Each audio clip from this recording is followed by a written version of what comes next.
Hello, everyone. Welcome to our first academic-ish session of the day. I hope, have we all had a good dance integration, a good lunch integration?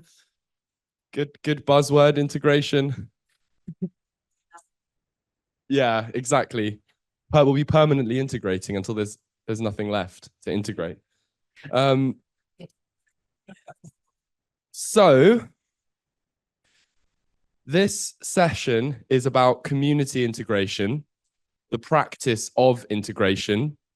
So yeah, yesterday we had the more philosophical stream, we had the anthropological stream and the medical stream, and now we have before us 4 amazing examples of what we might call community integration.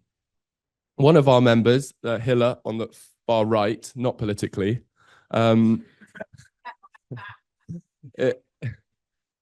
sorry? Far left. Yeah, you're far left, actually. That's a good point. Thank you. Sorry, I'm dyslexic. So Hilla has kindly agreed to step in, absent Danny Nemu, who has had to step out for personal reasons. He was going to talk about Santo Daime and the practice of integration in that, how we integrate our bodies in dance. So Hilla is kindly here as a media mogul, aren't you? Yeah. Hilla works for Psychedelics Today and leads a psychedelic education program called Vital. But I will give how this is gonna work is we're actually running, as you can see, 9 minutes late, and Hilla has a slightly shorter presentation than Danny was going to give. So we are going to try and end at, someone tell me the official time, 2:30. We will be able to do that. But firstly, we've got 15-20 minutes from our Exeter community integrators here, Rennie and Eirini, whom I will introduce. Then Susannah Darling-Khan is going to give another little spiel. And then Hilla's going to give a mini spiel. Thank you, Hilla. And we're going to have a much longer kind of panel discussion this time. Are we all with me? Cool. I think I am too, just about. So, without further ado, I will introduce our first 2 contributors. So, to my far left, though not politically, Rennie is a psychologist interested in the transformative and therapeutic potential of psychedelic experiences and other states of consciousness, and in particular, how experiences inform beliefs and Jungian frameworks. Rennie's a researcher, lecturer, and co-founder, most relevantly for this, of a holistic integration community group, some of you of whom came to a couple of days ago, in fact. Eirini, to his right, your left, we're getting there, is a transdisciplinary researcher studying normality-challenging experiences. She's published a philosophical psychological novel on the paradoxical quest to complete the puzzle of reality, which is called The Possible/Probable, which are the same word in Greek in the form of to pithano. Yeah, pithano. An amnesiac's journey for answers, which is both guided and hindered by the voices of trauma, memory, and dreams. Eirini's PhD thesis explores psychedelic vulnerability and worldview shifts, discussing the pluripotency of psychedelic experience and investigating the drivers of individuals' differential trajectories. Over the last 3 years, Eirini has coordinated the Exeter Transdisciplinary Psychedelic Colloquium, a lot of the talks of which are online. Do check us out. Mini plug, and now I've lost my place through the mini plug. And she has also created and hosted the Transdisciplinary Consciousness Converses discussion series for ERCs with Johanna Sopanen, who is our final speaker, and the Psychedelic Mayhem event at Exeter's Phoenix Theatre with myself, intersecting poetry, performance, art, and research. These events sparked connections and the weaving of a broader community of practice. And in late 2023, with Joseph Rennie, they started holding bi-weekly sessions in Exeter and bi-weekly is a strange homonym, by the way. Do we all know bi-weekly or bi-monthly or bi-yearly can mean twice a year or every 2 years. So it can mean twice a week or every 2 weeks. Frightening fact. In this case, it's every 2 weeks. I was going to leave you in the pluripotent realm. But anyway, now you know. We have to go one side of the definition. And these sessions exist in Exeter, and we invite community members with diverse backgrounds to facilitate a process of holistic integration. So we've had embodied, we've had Jungian, we've had ecological integration, we're going to have some poetic integration, we've had drumming integration led by Casper, who's here. Shout out Casper. Yeah. And so that's been an amazing chance. And I'm going to now stop talking and give the floor to these two. Could we please give them a warm welcome, warm integrative welcome? You want to sit down or stand up? Sit down, yeah. This one. Should we use this one? Should we both have one? You can both have one until I start questioning you. You go first. Yeah, so for some Bit people louder. might, some people that might not. Hello. So, yeah, so some people that might not have had a chance to look at the program, but also just to really focus on our words and ground on what it is that led us to create this group.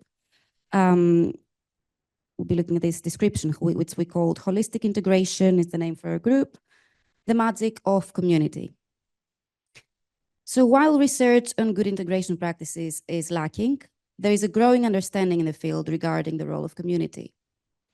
A few recent studies point to the value of having spaces to share psychedelic experiences, including a recent study with the Challenging Psychedelic Experiences project, where we saw that people needed to ground both in terms of embodiment, but also having to ground through their social normalization. So we have realized this through several personal discussions though in Exeter. As the academic research grew over recent years, so did a local community of people interested in psychedelic experiences. Many found value in university talks like the colloquium Mark mentioned, yet this always felt confined in academic language.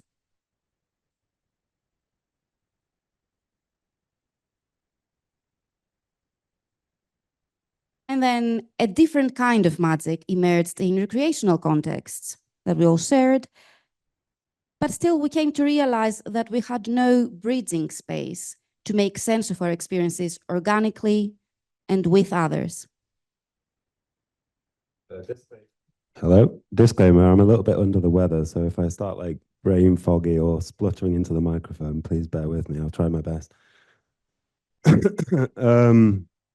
This led us to create a holistic integration community group. Regular sessions aim to offer mutual support to individuals in our community who are interested in or have explored non-ordinary states of consciousness, including, but not limited to, breath work, meditation, prayer, near-death experiences, psychedelics, lucid dreaming, and so on.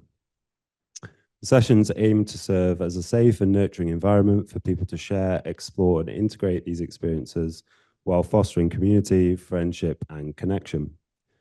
The session focus ranges from group discussions, experience sharing, meditations, frameworks of understanding, to creative expressions such as music, art, drumming, and dance, all geared towards personal growth and well-being.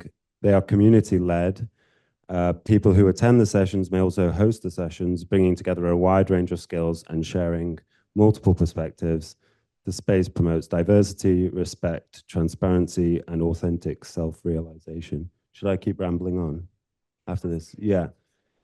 So yeah, that was sort of just like, because we haven't had time to plan this, unfortunately, because everything's been so full on. So this is a bit ad lib, and we're sort of just speaking as things occur to us.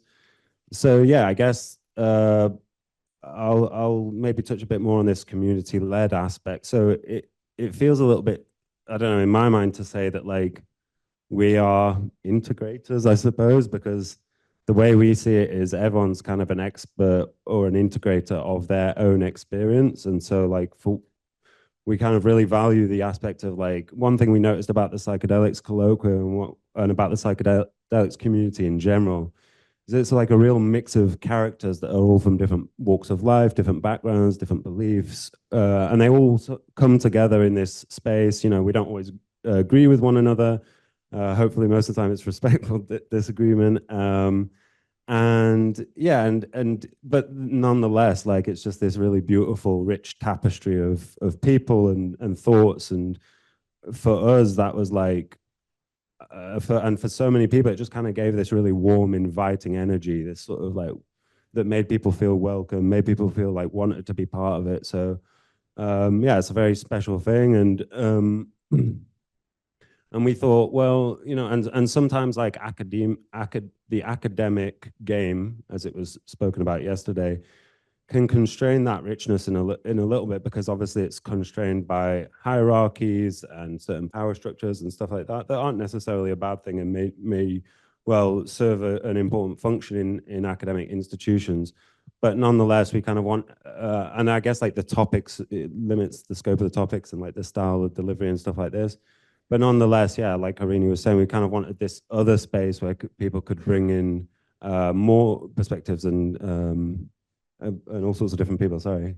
Yeah, no, to speak on this in terms of the hierarchies and these constraints that we saw, and were in big part a motivator for like feeling that need to create the space for the something magical we saw in the recreational settings to come together in a space, a sober space of processing, of making sense together, and feeling that sense of connecting and belonging. So this was inspired by having these experiences in like micro scale, a different context. For me personally as well, it was last year volunteering with Psycare, which some of you might be familiar with. They are a charity that provides welfare at festivals. And it is people being there, being present with hunters that go to festivals and may have taken different substances or may just be feeling really psychologically overwhelmed. So what I was amazed to see as like it's really simple ingredients. And from speaking to people, doing some research with them this year to really understand that ethos of Psycare, people are saying, well, it is just treating people as if they're my best mate in trouble. So really that sense that is lacking very often from these academic spaces is the sense of humanity, of being human with another human. And we wanted to really bring the same people, like some of them like academics and very much stuck in our heads, as well as other people from the local community that are interested in these substances, and to recreate this sense of really holding someone and like seeing that you feel seen, heard, held, and cared for. And we don't have to go to festivals to create this like very special experience, which is really valuable there as well. How do we bring this out to society, firstly to our community, and how can we spread, or maybe in Leo Rosman's terms, like create ripples from that? Yeah. Yeah, I guess also another aspect of it is like for us creating this integration group, or at least for me, I think for both of us, is part of our integration journey. So like for me, like integration kind of means like taking experiences and learning from experiences and then applying that going forward, kind of as Leo was saying, staying true to this experience, whether that's psychedelic or otherwise. And so lots of my psychedelic experiences and other people's psychedelic experiences, there's a lot of talk of like, we're all one, this connectedness, you are me, I am you, we are everybody sort of philosophy. And so it's like, well, okay, well, if that's the case, then how do we carry that forward? And with regards to integration, then in that sense, in that way of viewing things, we're all kind of pieces of the puzzle that make up the whole. And so every person so for us, if integration, I think integration can happen across multiple levels of abstraction. So it can happen at an individual level and integrating aspects of the smaller self, you might want to call it. But I think it can also happen at a collective interpersonal level and integrating aspects of the larger self. And it gets a bit paradoxical for me. Those things aren't always clearly separable. And so, yeah, for me, it seemed very intuitive that integration would look like a community effort because it's staying true to that experience, that notion. So yeah, it was an opportunity to bring those things in as well. Yeah.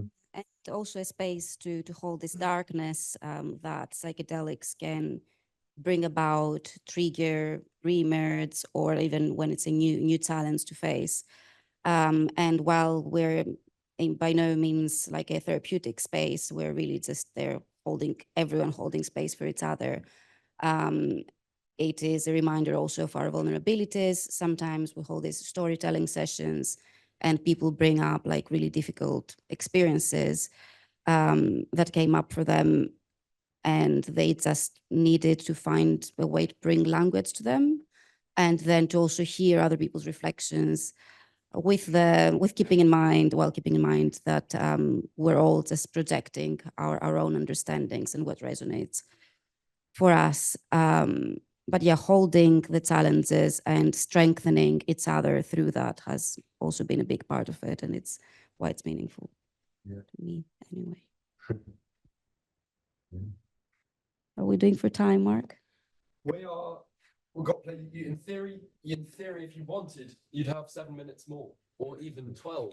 But we can move on if you want. How about like Q&A? I'm happy to keep rambling. If it's a gem for us. Or Yeah, do you think it's better to move on? Does anyone have any burning questions? Because basically, the plan. Yeah, nice. Yeah, let me give you the microphone. Yeah, thank you so much, both of you. I am so curious about this element of integration as a community. It seems very meaningful that the people who comprise this community are the most important piece. So I'm curious, who is it that comes, and can any group of people do this, or does it matter that it's a particular group? The people that the group is currently formed of are in big part came from like these events that Mark was mentioning in the introduction. So the colloquium has been a big part of it, then other kind of psychedelic interest events, then through friends and through the local community that might have nothing to do with psychedelics as well, but they have an interest in altered states of consciousness and have explored in different ways. In terms of who can do, like, we have been growing it quite slowly, so we have been careful to not just openly invite anyone, in the sense that being mindful of the kind of space that we're holding, and a lot of it is dependent on that level of trust that we have with each other. And as Rennie mentioned, we have had like conflicts as well that emerged, and then that has been also a beautiful experience to see that we're able to hold that conflict, and for the people to come together and say, this was what triggered me, and discuss that. So if you do open a very big group with people that you don't really know and understand well, that increases that sense of conflict that you don't necessarily have the capacity to hold. But yeah, in terms of who can create that such a group, I think like any community that has an interest for like shared processing and connecting. So the demographic is not just academics, not just Gownies, but Townies as well, right? So we have artists, we have a pharmacist, don't we? We have people in hospitality, just local people that we know as well. Another aspect that kind of ties into this community aspect that just occurred to me as well. So like, I can't remember who mentioned it. Maybe a couple of people mentioned it. Oh, and on that note as well, like, thank you so much to everyone who's gone before us. Like, so much of what was said resonated with us, and because and made us feel like, I guess, validated in some ways that this wasn't just an insane thing to do. But yeah, someone mentioned this aspect of like power, and if you are, I guess, either holding space or you are leading in integration sessions, then that comes with it some kind of power dynamic there. And I think like having it in a community-led fashion, where the members who are attending are also leading, and everyone's taking it in turns and doing it in this community fashion. Obviously, if they want to, no one's forced to. I think it like really does a good place of displacing that, because it's not like, oh, here's like my ontological framework, here's my way of understanding this experience, or like, it's like kind of like, oh, like this is how I see it, this is how you see it, this is what I found useful for integration, this is what you found useful. And a lot of the time it's just people being people and doing some fun things, I guess, as well. I mean, that's it really. It's just being human with each other and finding that, remembering, because we are constantly performing these roles, and the big part of it is it's great actually that we're not just academics, because it can get quite tiring when you're constantly performing this role and you're aware of all these hierarchies that are at play. But it's very much what Rennie just said, this sense of it is peer support, the same reason like the ethos of Psycher, that you're not an expert, you take that hat off and you're a human being with a human being. And it's a great space to remember that we are just human beings and we may play out these roles, but we can always come back and remember what's underneath that. There is there you go. There is one question online, which is, do you have any plans for any online groups being formed for those who don't live near Exeter? Otis has a plan for that, doesn't he? Yeah, I mean, we specifically wanted this kind of creating an in-person space at this stage, and we are really kind of going gradually and trying to take every step and learn from every step and take the feedback and go from there. I think online groups have their benefits for sure, like in terms of connecting people that might be in very different parts of the world and to need that sort of connection. But yeah, they do serve a different purpose. And having spoken with people that run these online groups, they always say it's important to then actually remind people to still form connections in their real life, because online groups can create this sense of dependence as well. Yeah, I guess like that's the thing as well. Like we going into this, we didn't really say like this is what we are. We kind of like outlined like a vague direction, and what we really wanted is that the people who are interested in that sort of thing to help grow the group and to kind of decide what we are and where our boundaries are and our ethos, and like sort of grow it organically as we go, and even the structures and stuff. So it's like a very grassroots kind of organic thing. Then we were like, you know what, the only way that can work is if we kind of start it really small. If you make it public, then it brings in all sorts of like admin, bureaucracy, this sort of stuff that we're still kind of figuring out. And this isn't, you know, like this is just a part-time thing that we do as well. So it's like, and also I think depending on the nature of the session, if you have too many people, it doesn't kind of work. Like group size is a intersecting factor. The optimal group size to be. Depends on the session. So Yeah. Depends on the session. So obviously, if it's something like a dance session, in some ways more the merrier, as long as there's enough space, or like a drumming session or whatever. It's a shame not many people turn up to that one. Sorry, Casper. But it was brilliant. I think it would have been good with a few more people though. But yeah, so but as if it's like something you're sharing, like a story sharing, maybe you'd want like a more smaller, intimate group, or just one thing we've done is like pick out a few people to share it in any given time. Yeah, I think there's a question up there. So we'll have one more question and then we'll move to Susannah's talk. Yeah, please. I think it may well have kind of been answered in that kind of those last two questions combined, really. I'm intrigued. I've attended some of the colloquiums and I found them really interesting, and the diversity of kind of input from all different aspects of understanding I always found really interesting. The way you're kind of describing it sounds like a community that's partially formed through that, but partially people you know that have got like and similar interests. I'm curious really where it sits between a friendly group discussion, a psychedelically focused, potentially, philosophical debate around what those experiences mean. Does it sit between those two things? Because when you're describing it, that's kind of how it feels, but I'm just curious. Yeah, I mean, by bringing this principle of we are just being human with each other, it does feel like a friendly group discussion. It doesn't feel like you're entering like any sort of like formal group. But when we return to how you started this in terms of bringing people with very different perspectives, and I think that is a great strength that we come together. And in terms of like the political jokes that Mark was saying, from having like very different views in certain matters and learning to navigate and actually find what is in common that we're all looking at there, and appreciating and really kind of learning and seeing through the story of where that person is coming from, because they disagree with you because they are at a very different point on that spectrum of understanding and in their own journey as well.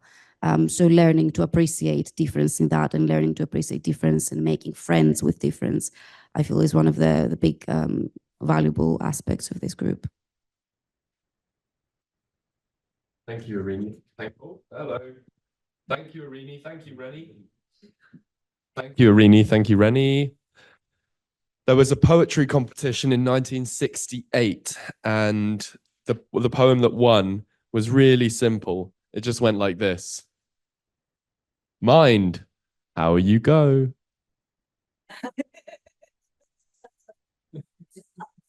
So, Susannah, welcome. I'm going to give you I'm not going to give you, I'm going to give them your bio. And then if you want to stand up, you can stand up. If you want to stay seated, I'll give you the microphone. You can stay seated. Oh, you've got one of those. Awesome. I have one of these. Yes. So, Susannah, I have almost got your bio here, but I was about to read your husband's bio. That's awkward. There we go. Susannah Darling-Khan is co-director of the School of Movement Medicine, which we experienced a snippet of this morning, alongside husband Yakov Darling-Khan, and co-author of Movement Medicine, published by Hay House. Having taught movement as medicine internationally since 1989, Susannah is celebrated for her visionary weaving of scientific, psychotherapeutic, and systemic ecological paradigms, and for creating a safe context for people to let go within and discover healing and transformation. Passionate about being a lifelong learner, Susannah counts some of her most powerful learning in relation to our sympathetic and parasympathetic nervous systems, stemming from working with her 4 wild-born Exmoor ponies, or mirror masters, as she describes them, who live on the land which she tends together with Yakov. Very interesting land that we've spoken about. Susannah's own deeply embodied knowledge of the creativity inherent in us all gives courage to her participants to dare to liberate themselves from fixed patterns, to explore, learn, experiment, evolving embodied awareness and the choicefulness which comes from it. She has worked as a consultant for the acclaimed King's Fund to bring movement medicine into leadership awareness of some of the NHS's most senior female leaders. Susannah trained in Gestalt psychotherapy in the Gestalt Center in London in the 1980s, whilst studying anthropology at UCL. Alongside her husband Yakov, she trained in 5 rhythms with Gabrielle Roth and taught 5 rhythms together for 18 years, bringing this conscious movement practice to many parts of Europe. Since 2007, they have led the School of Movement Medicine, which has become their life's work. And I'll quote you, it is my privilege to empower people and organizations to discover embodied being, enabling them to plug back into the joy stream of life. Through growing the capacity for presence, potency, and partnership, people discover new avenues for co-creation with each other and with life. End quote. So without further ado, let's all give a warm integration conference welcome to Susannah. I have a mic, and can you hear me okay? Oh, I've got it in my pocket. It is good. At the back yeah. Yeah. All right. I don't want to stand in front of you, but I do want to stand where you can see me because I am a dancer more than an academic. So I'm going to move. So first of all, I want to really acknowledge the work you're doing and how you just presented that. I'm so happy it's happening in Exeter as well as generically in the world, and that you're holding that safe space where people can share. So important and yeah, life-changing. So respect. Thank you. All right. So I just want to acknowledge, first of all, that if you want to move so you're not facing my back, please feel free. But yeah, okay. So most of you were at Yakov's, my husband's, movement session this morning. Is that right? Yeah. Would you put up your hand if you were there? If you were. Oh, right. Amazing. Okay. Okay. In that case, I'm going to take the liberty of just inviting you to stretch for a moment. Whether or not you were there, just feel your side ribs, your waist. Take a breath. Wriggle your shoulders. Move your feet. Yes, exactly. Stand up if you want. Have a little wriggle. Let's wriggle. Now, would any of you be brave enough to let your voices out? I'm going to sound really odd. Oh, great. Doesn't matter how you sound, just let it out. One more. Oh, great. Brilliant. Okay, when I was studying anthropology, I needed to do that so much. I always felt like I wanted to climb the library walls. And I was in love with all that, particularly the philosophical stuff about the lens that we see the world through. But I couldn't stand not being alive in my body, which is why I'm doing what I'm doing. So just respect for all of you who do spend a lot of time sitting. And from what I've heard, there was a strong sense of engagement and of affect from the session this morning.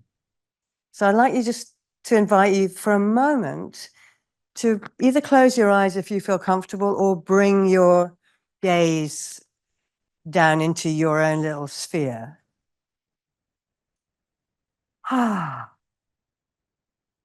And take a few breaths and just listen to the sound and feel the sensation of your own in-breath and out-breath.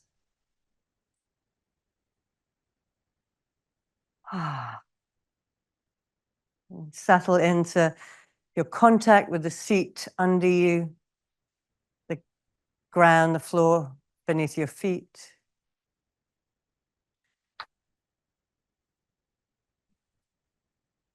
And if you will, re-engage with one moment in the session this morning, or if you weren't there, one moment in this conference so far, where you felt something that was personally meaningful for you.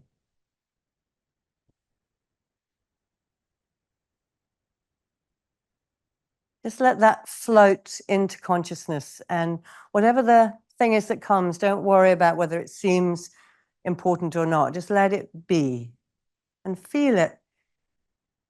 Feel it with your body. Where is it? Where does it live in your body? Particularly strongly. Can you find a geographical location for it?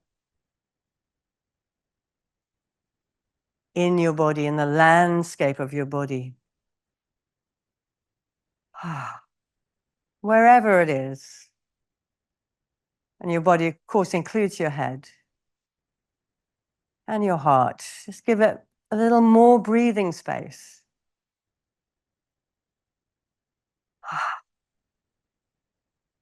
And if you will, smile towards that memory, towards that something, that experience. Give it more space.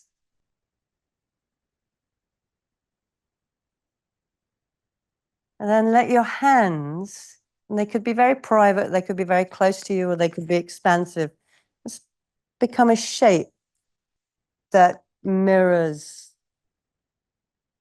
that feeling or that experience that you had.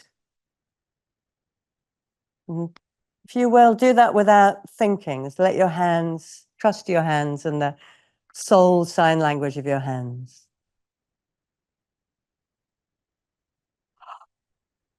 And then if you've got your eyes closed, just look at your hands. Open your eyes and look at your hands.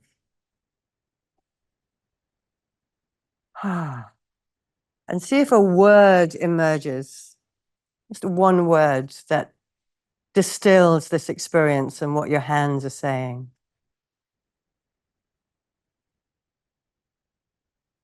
Okay. And then taking a breath in, and as you breathe out, let your hands go. Oh, have a little shimmy. Would anyone like to share their words? I don't think we need a mic. I think you can just say it. Soft. Soft. Could we all repeat that just gently? Soft. Thank you. Avocado. Avocado. Thank you.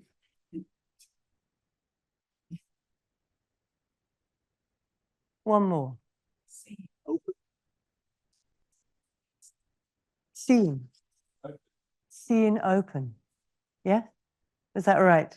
Seen, maybe somebody else. No, no, I want to hear your one. Say, seen. Like feeling seen. Seen. Seen. That's seen. Thank you. Beautiful. Okay. So, thank you for all those words that we didn't hear as well as the ones we did. Great. So we've just been practicing a little bit of integration there, feeling it in your body, giving it breath, remembering it, feeling the emotional and physical interoceptive and emotional affective texture of it, giving it expression physically, giving it a word, sharing the word, having it echo back. So there's a lot there that we work with in how we work with integration in movement medicine. So if you were an indigenous person, say a tribe in the Amazon, and you take a medicine, a psychoactive medicine, and you open the gates and you're in that world and you receive a vision, when you come back to your tribe, that vision is not seen as unreal, it's seen as more real. You are opening the gates of reality to perceive things as they really are. So you're not faced with this dilemma, which those of us who take psychoactive substances or have visions in any other ways in our culture here in the West, what we're faced with is, do we empower our experience with that sense of there's a truth there, there's a reality there, but then we're separated from our culture. We're like giraffes doing splits. Or do we rejoin our culture and abandon our vision?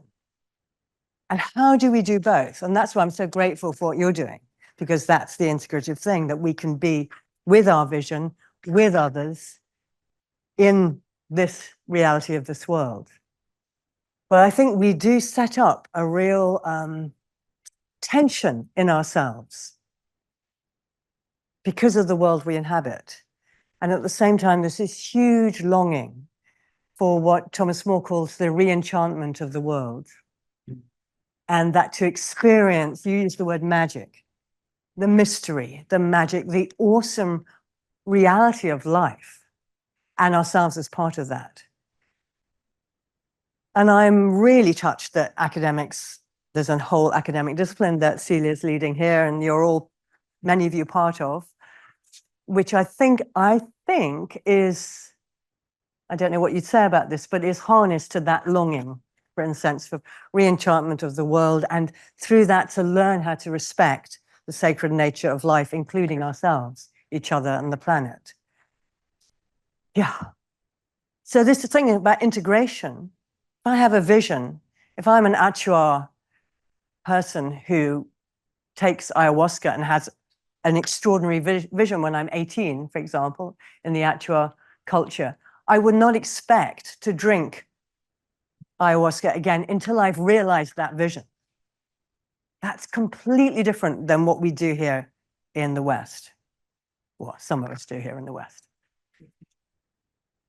So that we're given a vision, and then our work is to bring that into reality, to manifest it, which could take decades. And then when I've manifested that, then I will go back for the next compass, the next direction from Great Spirit. They wouldn't call it Great Spirit, that's an import from somewhere else. Unless you're a shaman, in which case you're drinking all the time, but that's your job and that's got its function. So how do we integrate? I think because we are social animals and we are profoundly the most social animal, and we know how social elephants and dogs and wolves and horses, etc. are, but we are a whole nother level. Sharing is so important in terms of integration, and to be able to share in a way that we not only own our experience and are heard in it, but also in some sense reflected in it. I don't know if you know the work of Lawrence Anthony. He wrote The Elephant Whisperer. Do you know Lawrence Anthony? Yes, some people do. Whoa. He did this extraordinary work with a group of elephants in South Africa who had been traumatized. A lot of their fellow members had been murdered in front of their eyes, and they were so angry with human beings that they were about to be put down because they would kill a human on sight, and they're very powerful animals.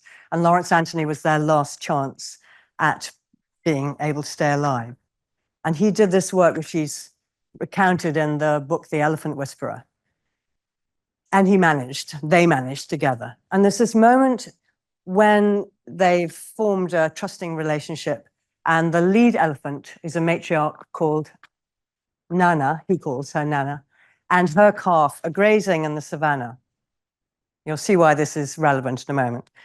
And he's watching Nana, and she's making a lot of noise, and she's flapping her ears, and she's doing these stomach rumblings, and he's standing there watching her kind of as an observer, saying to himself, oh, so this is how they communicate, with these ear twitches and these rumblings. And she goes on getting more and more agitated and looking at him with these big, little eyes, but strong eyes. And then he begins to realize that she's asking him something. She's asking something of him. And then he suddenly has a moment of self-perception where he's recognized that he's standing there like a plank of wood, witnessing this huge, beautiful, extraordinary elephant, matriarch and her calf, but he's not giving her any response. So he says to her, thank you, Nana. I see you. This is coming back to you, what you said, seeing. I see you. Thank you. And immediately her ears go down, and she stops rumbling, and she just goes back to feeding with her calf.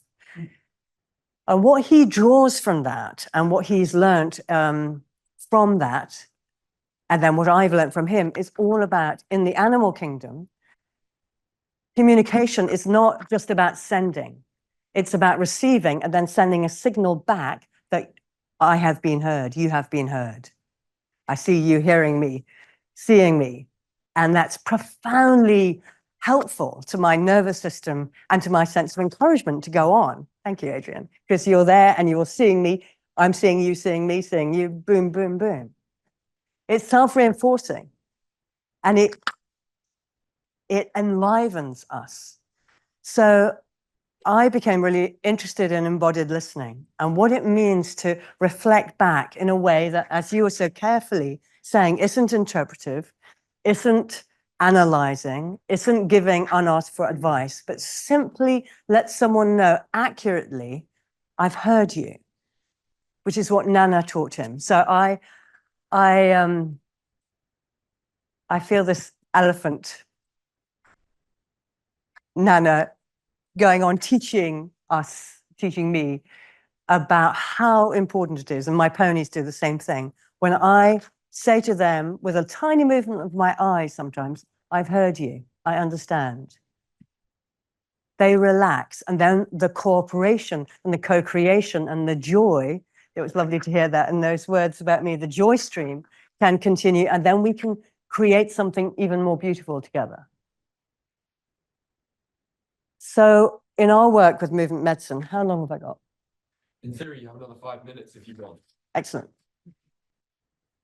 In our work in movement medicine, we found that the community of mutual support, of respect for each other's autonomy and particularity and difference and similarity is a huge part of what allows people to integrate, grow, and keep growing. And if someone has a visionary experience and has no relational field of reference in which they can be seen, heard, and responded to, and respected in that change, it's really difficult to actually bring it into the world. We have a guy who works with us in movement medicine who was a heroin addict for many, many years, and he went in and out of prison where he was for serving time for all the things he did or felt he had to do in order to get his heroin fix. And now he's doing movement medicine, and he's out and he's clean, and he's moving towards actually becoming a professional movement medicine teacher. And he's an amazing guy. And he comes from a lineage which goes back to Jamaica and the slaves and all that. There's a lot of transgenerational trauma he's processing, and he's doing it really well. And I would trust him with my life. He's extraordinary. But what he's telling us now is the hardest thing about going clean, coming out and following his vision of how he can serve life is that his old friends don't want to know. They don't want to know him. They're trying to push him back in that box of who he was. Bert Hellinger, who was the founder of family constellation therapy, said, he used to say, it is far easier to suffer than to heal. And not just for us, but for our relationships, which is why this thing of relationality is so important, and bringing with us somehow our loved ones, even if they're not engaged in the same kind of activities as we are, communicating with them in a mutually respectful way so that they can support us and we can support them. Because doing it alone is just incredibly hard. My dad, Richard Darlington, that's not true actually. I was going to say he didn't take a psychoactive in his life, but he did at one point. He took medical marijuana and then he rang us up to say, I'm feeling a little weird. My legs are all fluffy. Is this normal? And we went, it's okay, Dad. You're slightly high. Go for a walk. Go for a walk. Come back. You'll probably have the munchies. Enjoy. Anyway, he was like, I've overdosed. It's too much. 2 minutes. Okay. Anyway, he was a man of incredible vision. He had really, really strong, compelling visions about work with homeless people, which people kept telling him that's never going to happen. It's impossible. It's way too audacious. And he succeeded, and those projects live on or keep flowering after he's gone. But he told me a few months before he died, because I asked him, like, what's the key, Dad? And he said, if you have a dream, if you have a vision, follow it, but do it together with others. Find other people who share that vision. And then he said, together, if you share that energy, you can do far, far more than you may have dreamed. But the key is, like Goethe said, begin it now, get together with others and travel. Don't hesitate. And don't be attached to results. That's in God's hands. He was a Christian who didn't really believe in God, but he was like, yeah, leave that to God. You just put your whole heart into it. And like the Achua, be willing, the integration and following a vision that you really care about can take not just days, weeks, months, years, decades, lifetimes even. It may be realized by your great-great-grandchildren or those of your neighbor. Okay.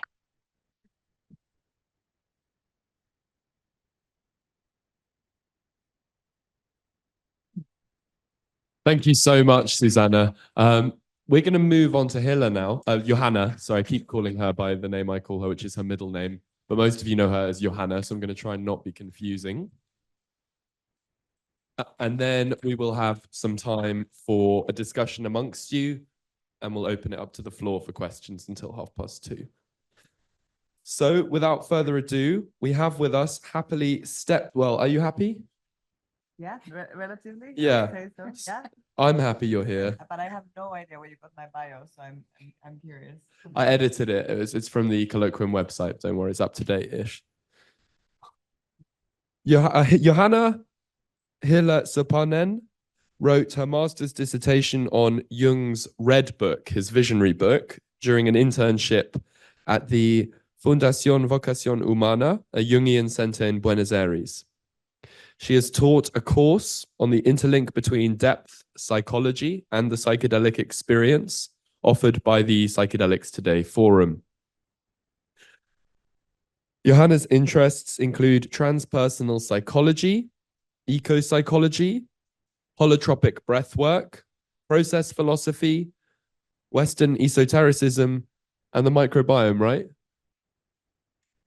She has served as a board member of the Dream Shadow Breathwork Incorporation for a number of years and works full-time now as coordinator of education and training at Vital Psychedelic Education Training Program. So Johanna's going to speak for a few minutes now on her work as a, I guess, a media integrator. If we can just shoehorn you into the buzzword of the day. So without further ado, let's welcome Hilla to the microphone. Johanna. Thank you. So I stepped in to come to this panel 2 days ago, and I was thinking, well, what is there that I would like to bring into this occasion? And I must say that I have not had an awfully lot of time to prepare, which is why I also wanted to just say a few words. So more than anything, I see myself as an educator. And for those of you who don't know what Psychedelics Today is, I guess I am here representing them. So I will just give you a brief memo of that. So Psychedelics Today has existed since 2016 as a podcast, and since then has branched into psychedelic education and media on a larger scale. And we have now been running this training program called Vital for 3 years, and we are launching our 4th cohort in September. Applications are open, and we have over 300 graduates, and currently we have 150 students. So it has been quite a large-scale operation to run, and we're very happy with what we have done so far, and we've learned an awful lot, and a lot of it is actually around integration. And before I go further, I also wanted to just say massive thanks to all of you who have been speaking earlier today and yesterday. It has been so inspiring to hear from all of you, and I was like, well, what can I really add to this? But I guess that I do have a couple of pieces that I think will be fresh for you all, and also to my wonderful panel members. Thank you for everything that you've said. It was really inspiring. So Psychedelics Today is essentially built on the philosophy and tradition of transpersonal psychology, and more specifically the work of Stanislav Grof, especially holotropic breathwork. And I would just like to say a few words about Rennie and Elizabeth Gibson, who have been majorly influential in my life, and without whom I really wouldn't be on this path to begin with. But all that I have learned about community and integration has really been from them. And they both studied with Stanislav Grof and became breathwork practitioners already some, I think, 40 years ago, and they have been practicing in Vermont. And I visited for the first time some 6-7 years ago, and I was able to see the kind of community that they had built around breathwork. And why this is important is because as we are a psychedelic operation, we actually use the fundamentals of breathwork to build community and also for personal integration.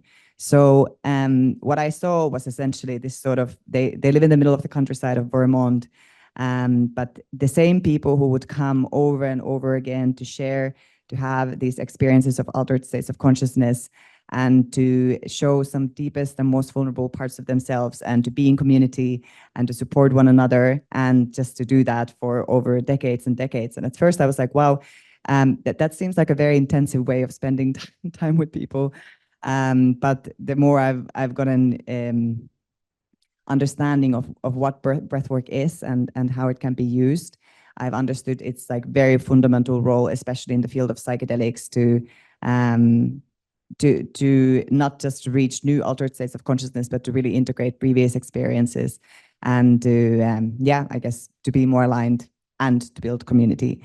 So what we do in the course, in this 12-month psychedelic training and education program, we have around 50 lecturers who come and they speak for a couple of hours, or they speak for an hour, and then we have an hour of Q&A, and we have these pods, which are called study groups, but they have also been called as integration pods. And in these specific study group containers, people not only just have academic learning, but they really are encouraged to open some more vulnerable sides of themselves and to share freely, and they become very tightly knit containers. So this happens online, of course, but people really build very strong bonds. And what we have been also surprised by is that actually perhaps the main function of this course has been in building this global community, and that continues to be the landmark of it.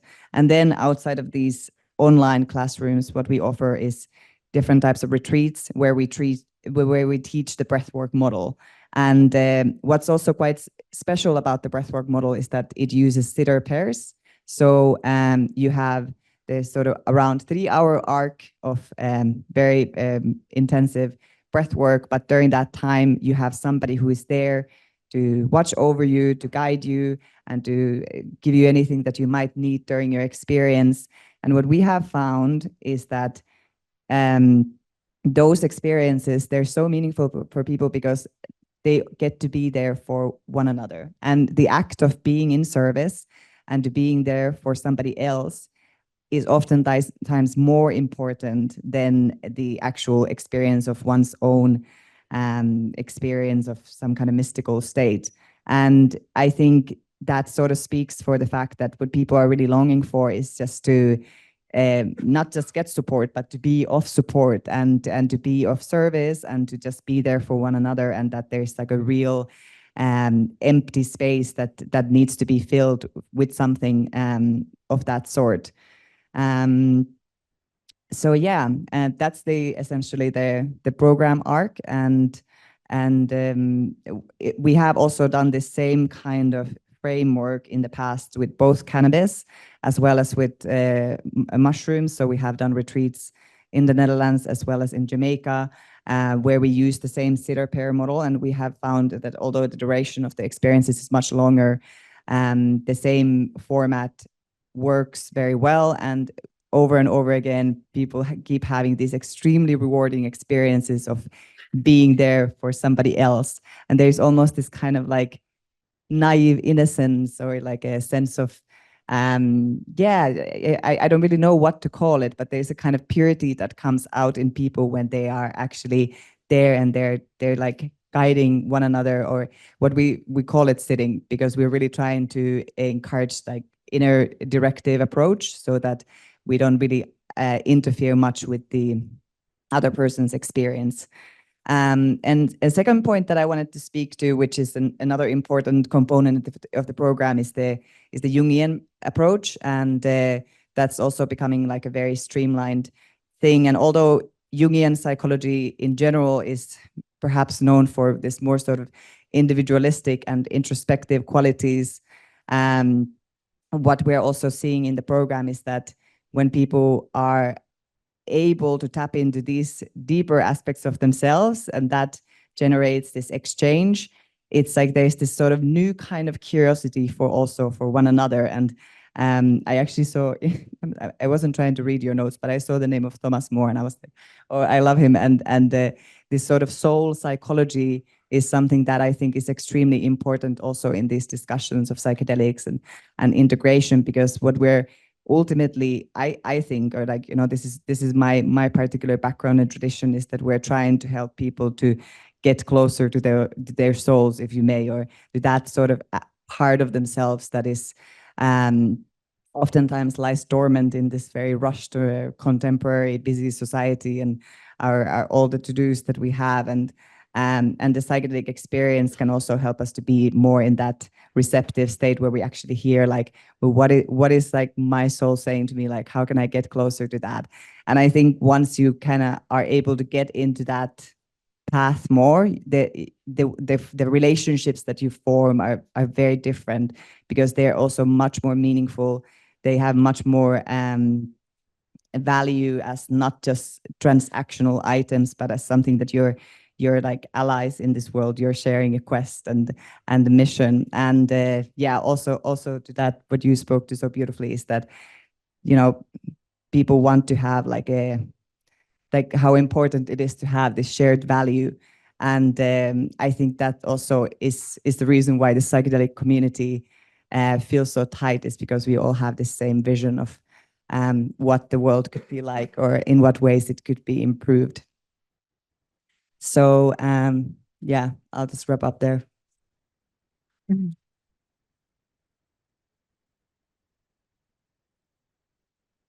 Thank you very much, Johanna. Feels weird saying that, but that is your name, isn't it? Okay. So the way I think this should work for the next 22 minutes is I'm going to ask you guys if you have any questions for each other. Then I have one question for you, and then we're going to open it up. Are there any questions on Zoom waiting to be asked, Joseph? Not yet. So yeah, Zoomers, if you have questions, type them out. Joseph can ask them on your behalf. But firstly, do you guys have any questions for each other? First hand. Okay, yeah, nice. You put your hand up first. Okay, all right. It's very simple. Would you say the word you give for those mutual dyads? I couldn't quite catch it.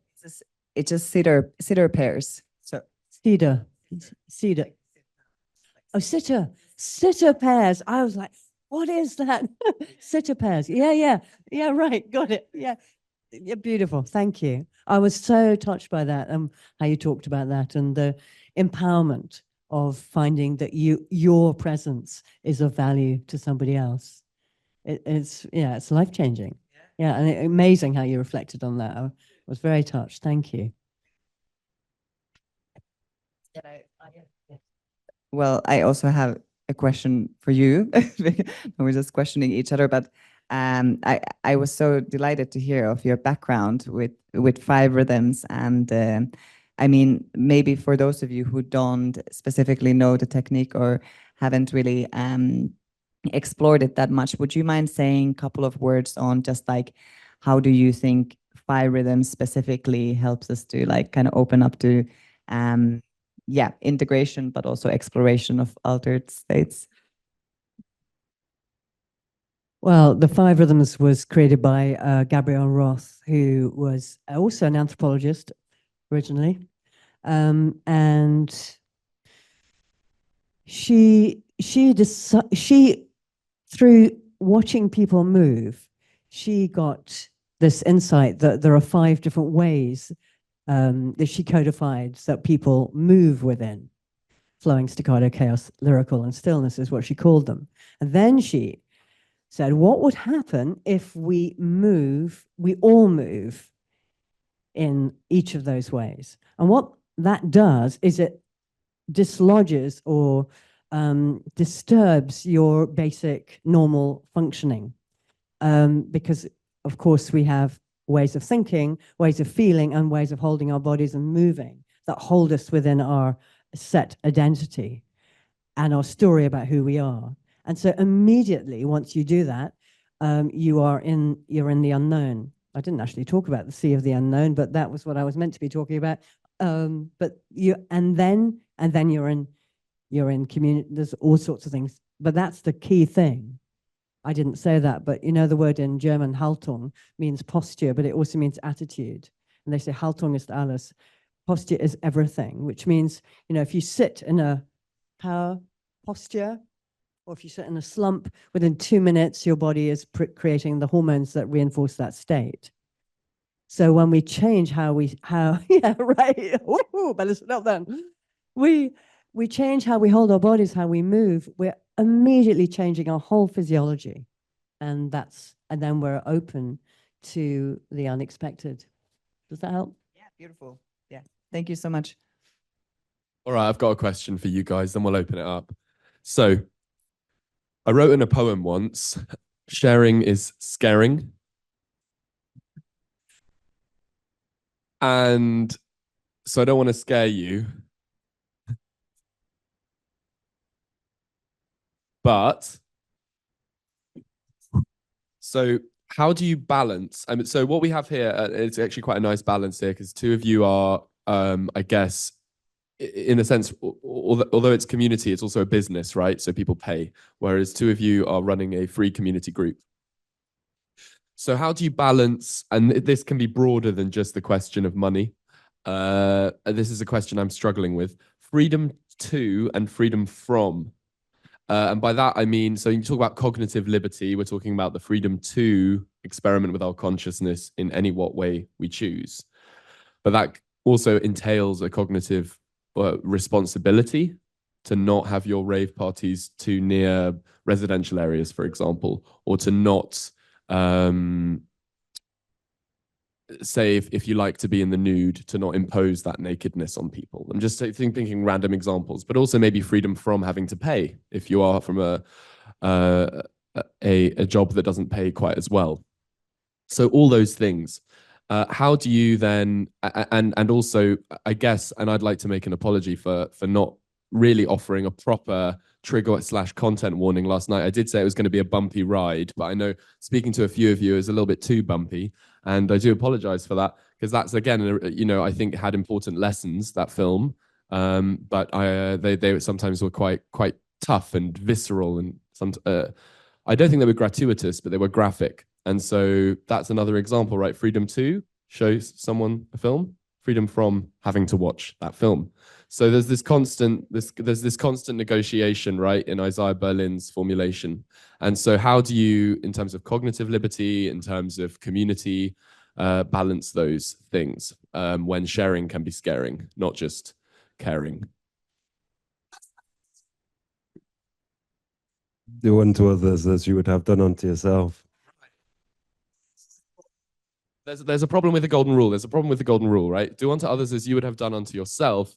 If you yourself were those others, not if those others were you. That's the mistake. So that's the empathic jump one has to make, right? It's not like, oh, everyone's like me, so everyone's going to like this film.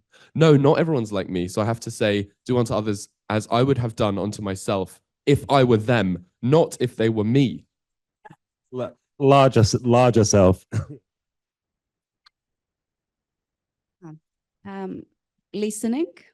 Listening and taking that pause. And when you see that there has been some form of conflict, sometimes certain things, maybe it's a film, maybe it's some sort of joking in this community group that has some sort of aggressive element to it that can trigger some people.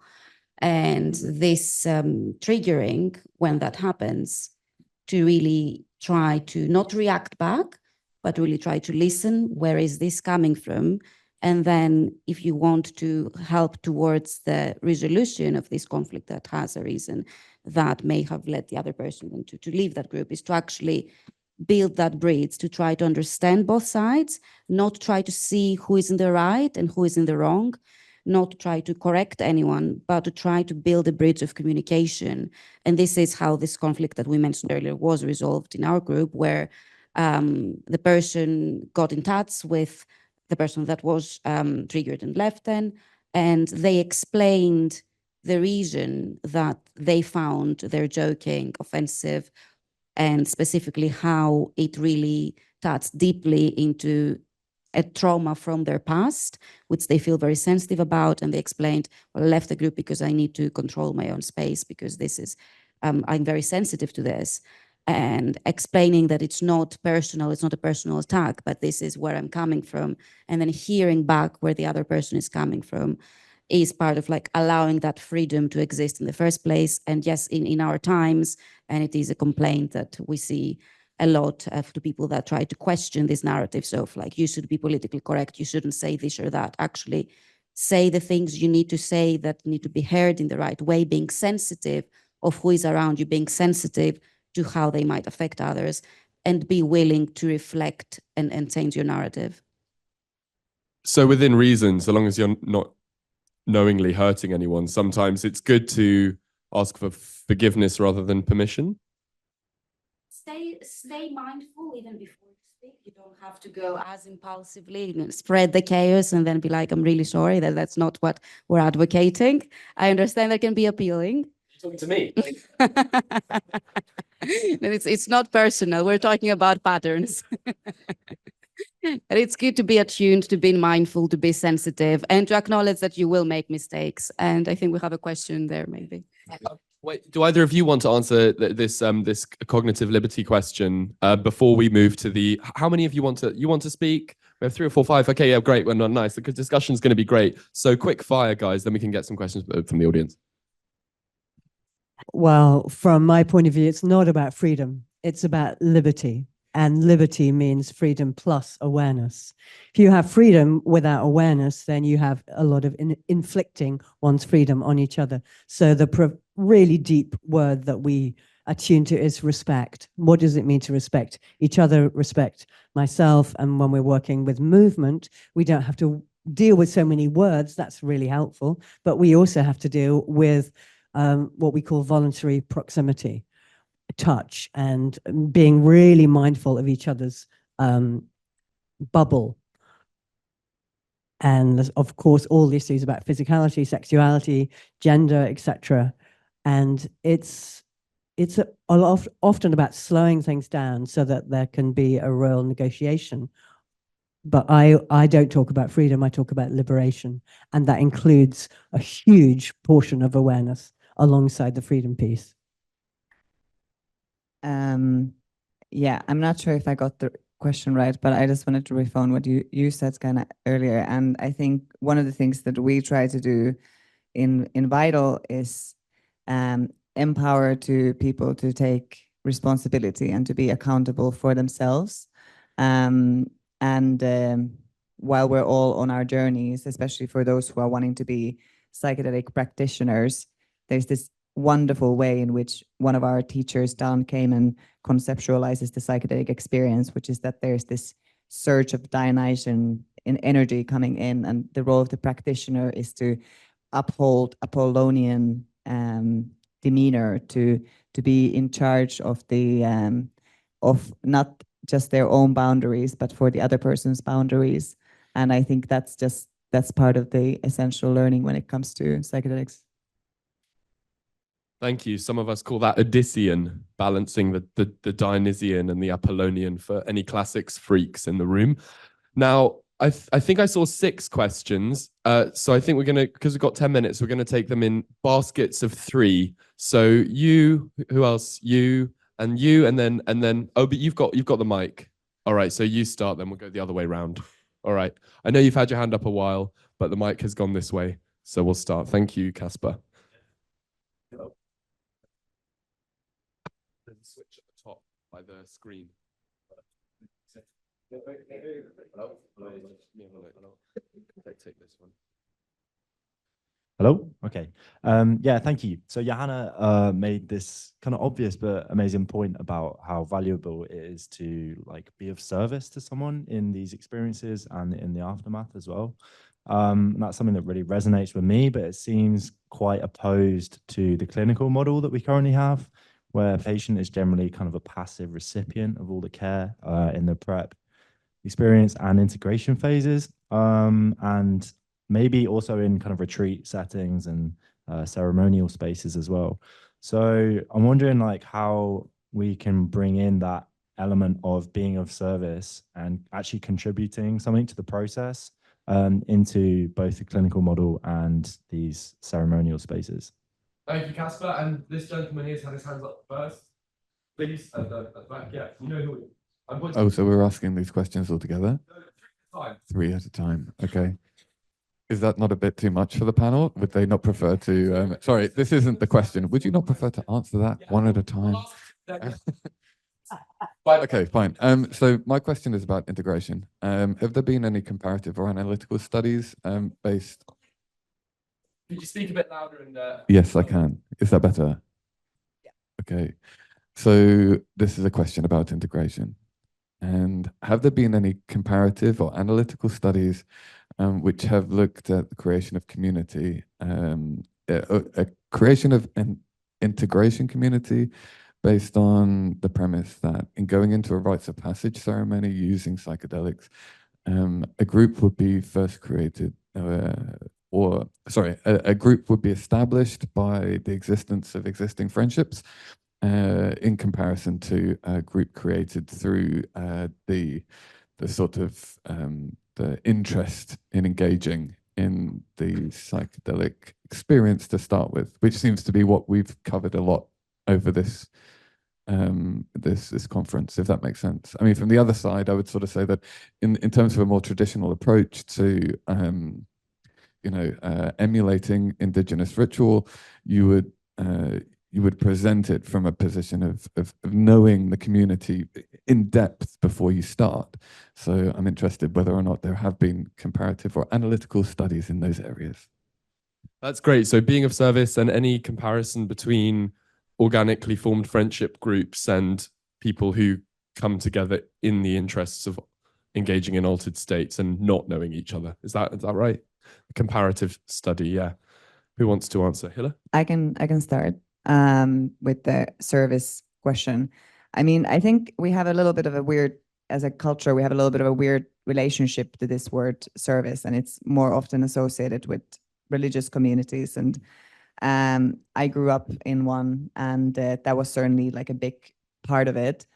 But in a sense, I think it's like enabled me to see like what is really required for long-term communities to thrive. I mean, hedonism is kind of a short road. I mean, in a sense, it's I mean, festival cultures, etc. I think they are they're definitely like an integral part of all of it. But I think that also that wouldn't be able to exist without the acts of service, and for people to wanting to be there and to build things. So I think it's definitely a component that needs to be brought into discussion. And yes, like you say, the clinical model doesn't really offer it. And I think the service and agency are very closely related, because when people feel like they have something to give to others, what a remarkable impact it has on the esteem and the sort of general thriving of the individual. And it can be just as simple of a gesture as like bringing somebody else water. So I don't want to make this sort of dichotomy between the clinical model and the sort of way in which something like transpersonal breathwork or these sort of sitter pairs are organized and stuff like that. But I do see it as like the sort of necessary step for anybody who's interested in this work to find themselves in one of these helping positions, where maybe in a festival setting doing psych care, like Eirini was talking about, or just being volunteering at conferences, or just I think it's something that really brings people down to the collective level, and just good for the overall harmony. Thank you. Yeah. I just feel the pain of what you're talking about, but the clinical model, the medical model that makes someone a passive recipient rather than active, engaged person with something to offer. And we in our movement medicine work, we see in the ceremony, the long dance that we do, everyone is a host and everyone is hosted. Everyone has roles of service and everyone is taken care of by the community, and that's so empowering.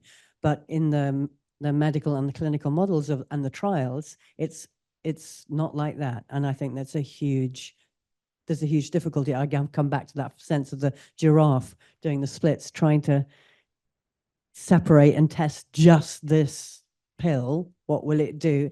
It's not like that. It's not whole. And it's difficult, because I understand that the need and the wish to know, what does it do? What does it do with psychotherapeutic support? But it's not empowering. And if I may just add one thing to that, which is that I think as a culture, we're still on this sort of kind of like little narcissistic sort of bubble, but it's like also the psychedelic space. It needs to, everybody knows healing from healing, it's just like we're trying to move past this individual point to like societal impact, and it's just trying to actually take legitimate action on a societal and individual level to solve the problems that we have, that the insights that we've gotten have been pointing us towards the whole time. But in order to get there, we kind of need to be able to give up also a certain sense of like ourselves as like recipients and as like helpless individuals, and like being more sort of empowered and community oriented model.